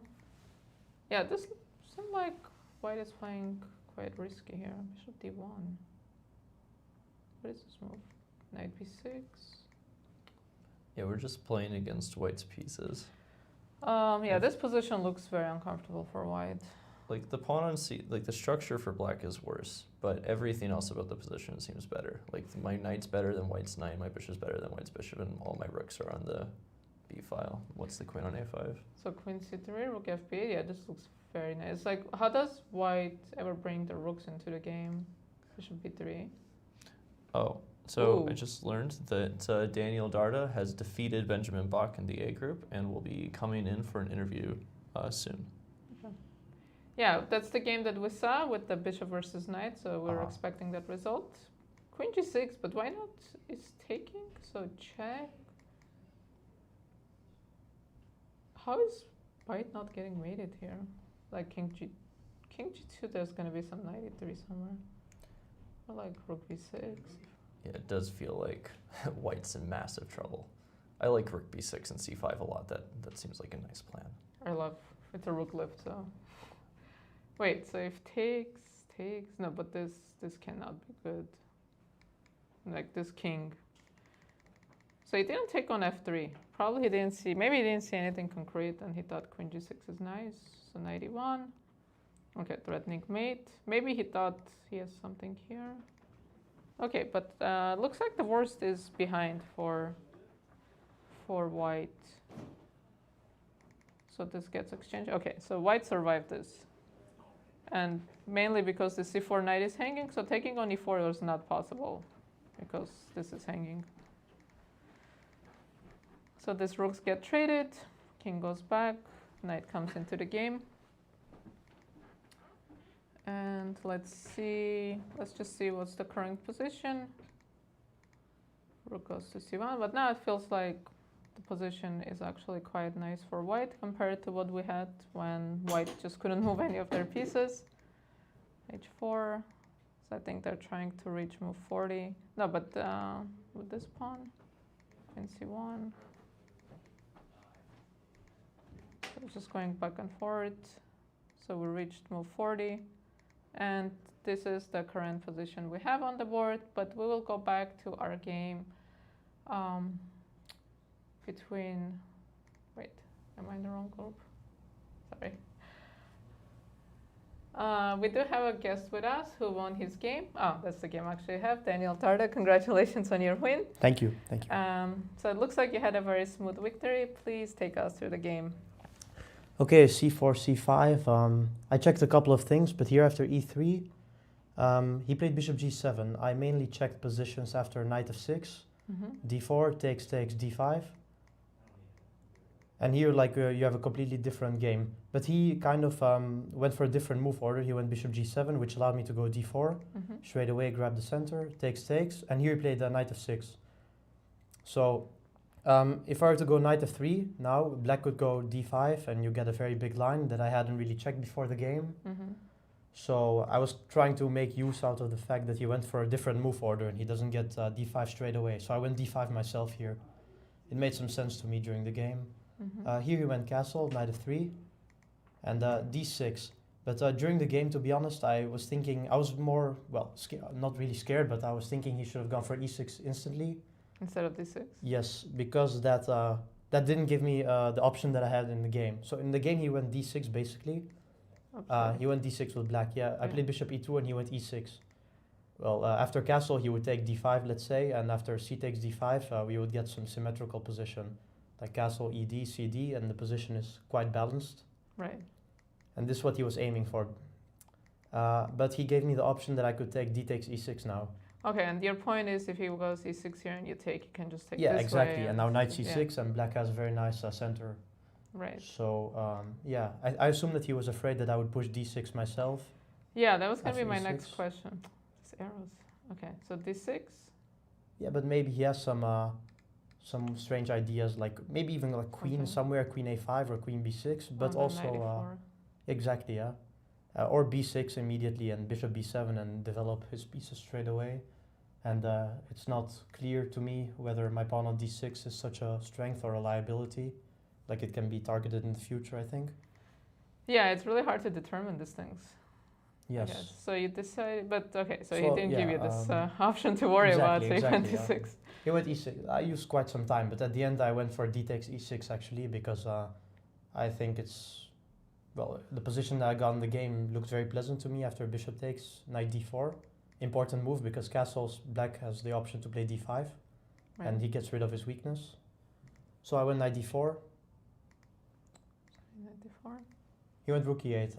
Yeah, probably a good move because if you were to go knight c6, I would take the bishop and then castle. And black has these hanging pawns, which looks a bit weak and strange also because white has the bishop pair. So rook e8, I castled first, knight c6, and I took the bishop. Rook takes. And But this is also quite nice for you, right? With the bishop pair. yeah, against I this thought pawn? during the game, well, I underestimated his position a little bit because I thought during the game I have the bishop pair, I have the better pawn structure also, but his pieces can get quite active quickly actually. As in the game I played bishop g5, let's say, which I was not so happy about. Why not?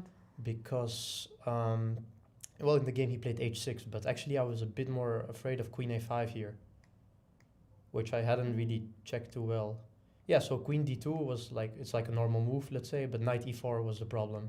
And after knight takes e4, queen takes d2 is the move that I missed, and I cannot take with the knight because rook takes e2.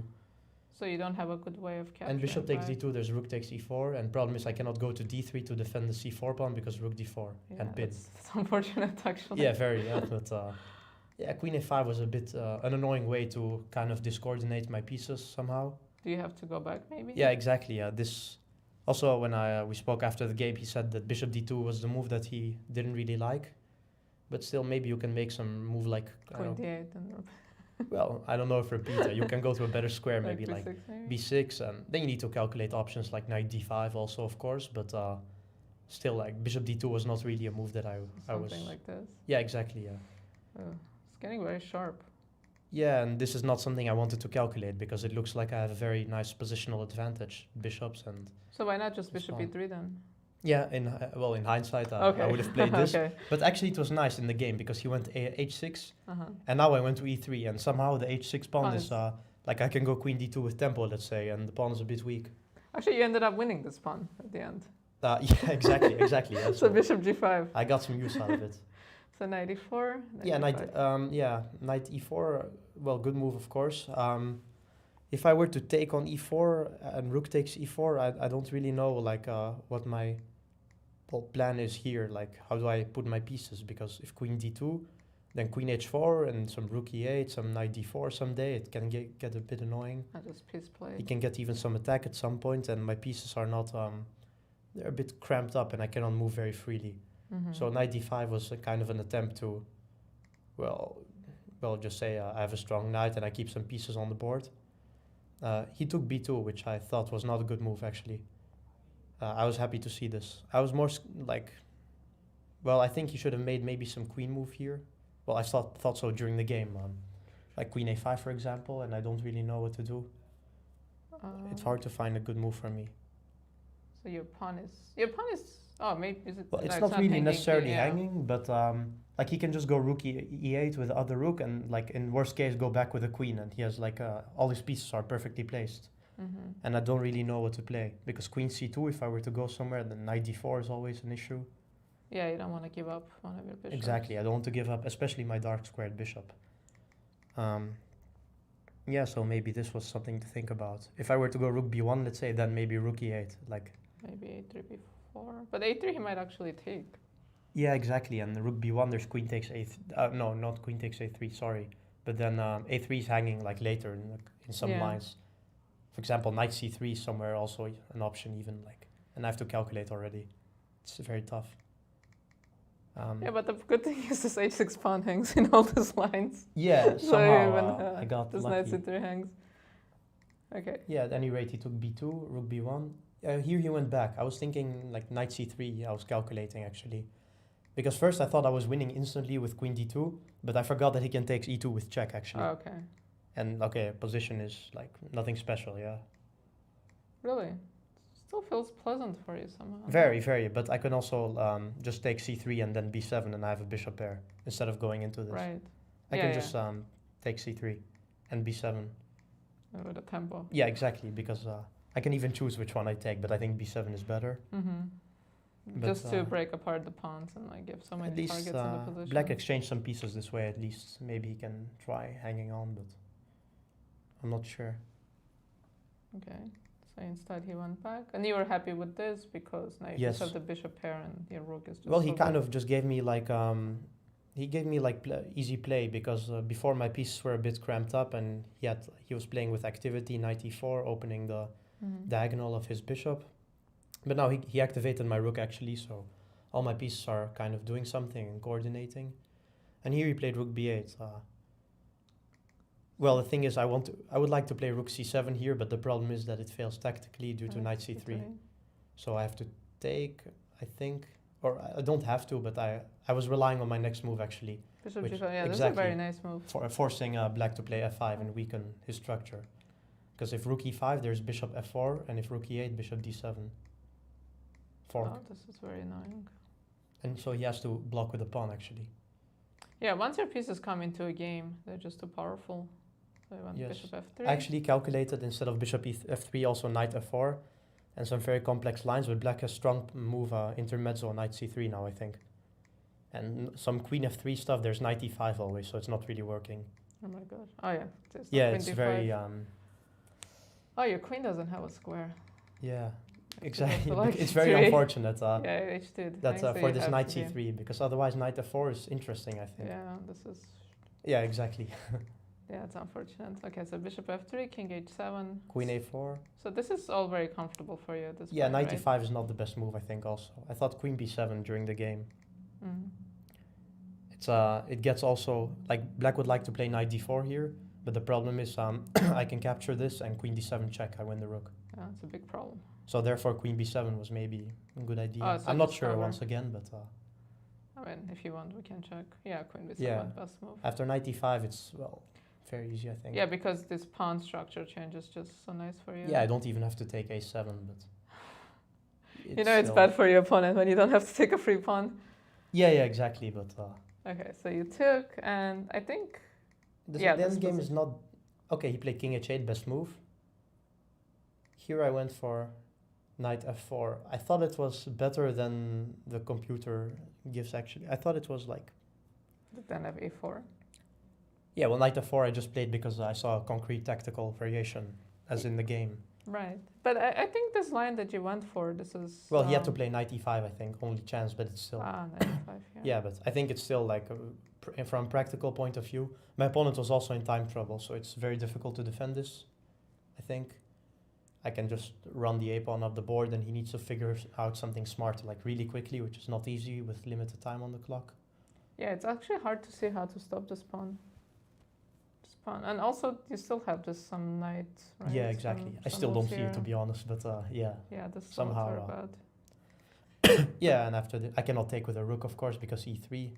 It's a nasty trick, but yeah, I can still take with a bishop somehow. But yeah, this is the idea. No, but this is something. No reason to go into this. Yeah, you must be happy about this. I think like this endgame that you got with bishop versus knight, you must have been very happy here. Yeah, I think it's just completely winning. I played rook c7 somehow to force d5. Yeah, d5 and not the most accurate necessarily, but I just didn't want some rook a5 stuff. Yeah, but with no time for him d5, I think he had to play, and now with the rook disconnected, this is just too strong, right? And I think just play h3. Yeah, and here he just, I think this is winning basically by force, like if I calculate it well. Bishop e3, controlling d4. Bishop d4. And here I calculated basically until the end of the game almost, because it's all really like, his only idea is to try to kick my bishop off and go for d4, but the problem is I have passed pawns on the side of the board from both sides, basically. Yeah, so I'll get past h-pawn and past a-pawn, and the knight is very bad against pawns, a or h pawns, basically. Yeah, knights are kind of useless in this type of endgame. They just can't really problem do anything. It's from both sides, that's the problem. Yeah. So, yeah, now h4, it's h4, just, yeah, it's now over. It's just, yeah, and at the end the knight was... Even against one pawn, the knight is pretty useless. The king is just too far away, that's the problem. I think we saw up until this point, and... Yeah, I'm winning the knight. Yeah, so this is where the game ended. Bishop f2, king f3. Yeah, Yes. very nice victory by you. Thank you. Are you a student in one of the US universities, or...? I'm not a student. Oh, you're not a student, High school Oh, you're a high school student, okay. Are you looking to be recruited to university or no? Well, I'm not sure yet. I'll just see how chess goes first, and then we'll see, I guess. Okay. Well, thank you so much for joining us, and good luck in the rest of your games. I hope to thanks. see you back here. Thanks for having me. Okay, so we have one more game left in Group A, which is the game between Mishra and Quesada Perez. And we saw this game, we reached move 40, and we're expecting this game to be not so good for white. And now we see this pawn is actually where we left off was around here. No, we saw all of this. We saw all of this. So we left off around here, and now we see that this pawn fell, and now the other pawn is falling as well, and okay, things are not going well. So white is looking for some practical chances associated with g7 pawn, if the rook manages to get to f7, but unfortunately this e5 pawn is also hanging. And I think here maybe even bishop c3 is a possibility, with the idea that here knight e5 and the bishop goes to d4. But I think this should be a quite straightforward victory for black here. Maybe even knight b6, knight goes to d5. I don't see this rook ever getting here, because the bishop will go to c3 and take on e5, and black will just have too much material. And the game between Gledura and Sevian, we saw this final position. It was 3 versus 3 that ended in a draw. So we have one decisive result, and we'll expect to have another one. And in Group B, we saw that Akshat Chandra won, and we don't have any other decisive games. So this game of Kirk Ghazarian versus Viktor Mikhalevski, we actually not too many developments. We saw all of this. And king f3, and then, okay, so white's idea is to just try to create some kind of a pass pawn here. And actually just, okay, king f5 is not a move, loses a piece immediately. So king f3, I think white is quite happy if a repetition happens here. Yeah, probably that's how the game is. Well, maybe black will try a little bit to win. What is the time situation? So 10 versus 20. Actually, white is doing really well on time. And if I remember correctly, I think Mikhalevski always had this issue with time management. But actually, it's very good for white to be on the defensive side of an endgame and have more time. So it puts pressure on your opponent to, if there's a decision to make a draw, then maybe they should take it. And this game of, what was this game? Did we see this game? Oh, we were starting to look at this game. Oh, yeah. And then, so bishop d3, knight c6, bishop g4, d4 was hanging, so the bishop slides back. Again, isolated pawn, but an isolated pawn when there's a bishop on c1 is not so scary. So bishop b3. Right. And So white agreed with you and put his bishop on a different square. they're looking at. Yeah, usually if the bishop is on like g5, this can be pretty annoying, of course, because this pawn hangs. But in this type of structures, I think this can be quite okay. Bishop d3. Okay, so a lot of pieces on the board. Of course, the black player does want to have piece activity here because they do have the isolated pawn. So knight d4. Knight goes back. Queen f6. There's nothing on this diagonal yet. Yeah, it's actually... Ooh, interesting.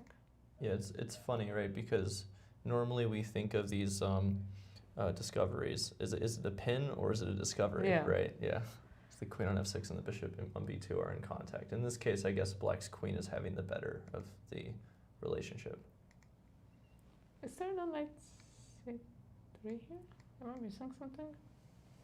I guess it's not so scary. But so the good thing for black is that he's left with the correct bishop. So usually when you have an isolated pawn, you don't want to have the bishop that's the same color of your pawn. So if your pawn is on d5 isolated, you don't want to have a light squared bishop. So here he has a dark squared bishop, which is good for him. And the point is you control the squares from where the knight can attack you. So you can capture the knight and assist with the pawn push. Yeah, I guess, yeah. Oh, knight c3. Knight c3 is the best So move. he too. But I think like here already things went well. Yeah, so this also taking this guy. Yeah, and you Bishop can't g4. move him because a1 is hanging. Like Yeah. knight f3 you'd like to play, but you can just play queen a1 and it should be pretty good for black. Apparently you even had knight c3, which was better. So rook e1, so takes. So he doesn't hurry with grabbing a pawn, probably thinks he can grab it whenever he wants to. So knight goes back. There's too many things hanging for white. Why isn't black taking a pawn? He's not greedy. Rook e6. But was this not possible? Yeah. Is this... Oh, rook d1. d1. Oh, okay. Okay, so here... Okay, it's just playing for initiative. For a second, I just hallucinated. I thought this is hanging. I forgot there's a Yeah. queen. Because usually it's a rook on e1 and a queen on d1. But here it's switched. I guess he didn't want to trade a3 for d5, which is why he started with rook e8. Okay. Yeah, there's just too many targets in white's position. So he goes queen e3, takes, queen c2. Oh, this is... Okay, but black still has to find a way to... Can I... So I'm assuming... This, so you cannot go here, it's check, and here... Okay, take this one. So it goes king h7, queen v8, queen comes back. How do we defend this pawn? Queen... Oh wow, that's a very a7. funny move. The queen on a7. Defense. King g7, queen c5, queen e6. Oh yeah, I guess, Take. king f6 to e6 here, and Yeah, the this pawns king on the is very queen side are active. weak. Yeah, that would have been nice. So he went queen e6. He probably thought he has a lot of activity here. So a4, b6, queen went back, queen f6, okay. So rook d1 only move. Rook e2, rook goes back here. It just feels like white position is barely hanging on, like black should have something. Yeah, d4, b4, and a4 all feel weak. Yeah, this whole row of pawns. But the thing is, you know, you don't have enough attackers. You have two attackers, like I just have enough to defend. Mm-hmm. Queen s6, d2, okay. So now, queen c3. Okay, so this is the position we have on the board. This trade must favor white because we had 3 weak pawns, now we have 2. Well, I guess we can also count this. Yeah. So something around here happened. So Yeah. here, a5 was a nice move. a5 was a really nice reset. So maybe he has to play b5, but I can imagine this is such a hard move to play because you're also creating this a6 weakness. So maybe something like queen b6, rook c1. If things were like a little different, white would even be playing for a win if you made black's rook more passive and white's rook more active. It goes to show how valuable like piece activity is in these sorts of major piece endgames. Yeah, I mean, the problem for white is just playing without a rook. But yeah, so here, so maybe also going after this pawns is possible. So if queen c3, maybe queen e2 again. Because if we trade queens, actually it feels like these pawns are just gonna fall. It's just this queen is somehow. So if I take these queens off the board, because this rook is just pretty useless. The rook only comes into play when I attack the d4 pawn and then no longer attacking f2, it comes into play. Yeah, you could, I mean, if black played like queen d2 at the end of that line, maybe black's even like close to winning. Rook b2, queen c3. If I play queen d2 and try to trap this queen. Yeah, queen d2 is a huge threat in this position. This looks very, very tough for white. But the position that we have, I think white has survived the worst, maybe. Actually, it's still not clear because one of the pawns hangs. If d4 pawn falls, then this pawn will queen. Maybe when queen, no, but queen d3. You can go whichever pawn you take. I'll take I'll take the other one, and it will end in a draw. And if you went for this is why I went here, so I would have this rook c5. Mm-hmm. So I can do this. Yeah. So black has some winning chances, but probably white has survived the worst of the storm. Yeah. I guess we should take a look at the standings for the A and B groups. Let's start with Group A. So Daniel Dardha has a win, and so he is in clear first at the moment, though we have a game pending. It seems likely that Yasser Quesada Perez will also tie for first. And then there's a big potentially 6-way tie for second place. Sam Sevian, Illia Nyzhnyk, Benjamin Gledura, Dariusz Swiercz, Nodirbek, Christopher Yu, and Benjamin Bach, not Benjamin Bach, but Christopher Yu, all have half a point out of the first game. And let's take a look at Group B. So far we have only one decisive result, with Akshat Chandra winning his game in a really nice fashion with that queen d1 move that we saw. And our other game is a draw between Jason Liang and Dambasuren Batsuren. And the rest of the games are going, but from what we saw so far, maybe there will be a decisive result in this game we're looking at between Gergely Kantor and Luka Budisavljevic, but I think maybe closer to a draw. And of course, in the other games, again, this game against Kirk Ghazarian and Viktor Mikhalevski, some developments, but we're also thinking white should be able to hold that. And finally, this other game that where black had some very good chances, but looks like white was able to consolidate. And again, I think closer to ending in a draw than seeing a decisive result. Yeah. So most of the games have ended in draws, but some decisive games and definitely some very exciting chess, even in the games that were drawn. Be sure to join us tomorrow at 4 p.m. Central Time on YouTube, Twitch, and also uschesschamps.com. Thanks for tuning in, and see you guys tomorrow.